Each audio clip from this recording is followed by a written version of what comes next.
Still, that wasn't the end of limelight, as I'm sure you've guessed.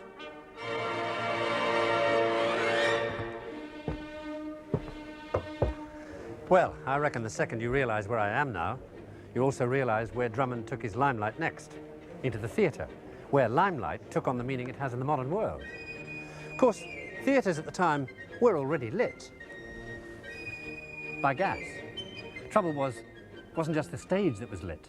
Many as the fairy came to grief when her dress got a bit too close to one of these open gas footlights. And whole theatres went up in flames. Carelessness, leaking gas. But it wasn't just the fires that got Drummond into the theatre. I mean, what actor could resist stepping into the brilliance of limelight? And so from 1837 on, limelight was everywhere, from pantomime to opera to Shakespeare, like Henry Irving's production of Macbeth. Got panned. Critics didn't think the limelight looked real enough. And since we've arrived at a rather theatrical period in history, let me explain what happened next the way they would have told it. And now, ladies and gentlemen, for a brief series of morally uplifting vignettes illustrating dedicated 19th century genius at work. Observe the fatal problem of the day. Rock A inadequately illuminated. Enter ships B to strike Rock A, sinking to watery grave C. In 1845, over 1,000 such incidents occurred.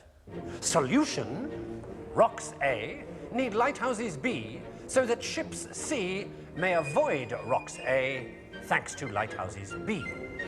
Problem: Drummond's limelight demands too much gas. Solution: Volta's pile, which, as the demonstratory digit shows, is composed of discs of differing metals which give off electricity. Discharge aforesaid electricity into indicated water via electrodes, so that aforesaid water gives off the two gases necessary for limelight: hydrogen and oxygen. Problem: not enough electricity.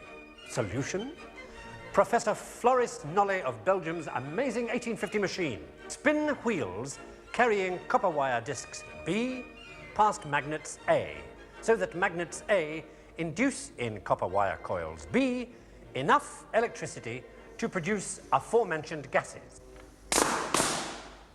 Problem: Professor Nolle's company embezzles. Solution: his British colleague Holmes improves the machine.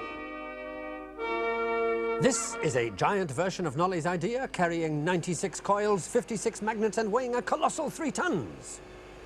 So, by 1871, thanks to British genius, the mighty Holmes generator was powering the world's first fully operational lighthouse, carrying not the limelight, but a mysterious new source of light. So mysterious that, problem, it demands more power than Holmes can give. Fortunately, solution, Holmes is already obsolete. Because of this. 1 year before, a Belgian carpenter, Zeneby Graham, had put iron magnets A, coiled with copper wire, below and above an iron wheel coiled with copper wire, B. As wheel B spins, magnets A induce it with electricity, which in turn induce more magnetic power into magnets A, which in turn induce more electricity in wheel B, which etc., etc., etc., etc. The dynamo produced enough electricity to power the mysterious light source which had defeated Holmes, the arc light. Well, enough of the theatrical stuff. Let me tell you about the arc light. Oh, which incidentally is that thing you've been seeing at the beginning of every program. It was the world's first electric light.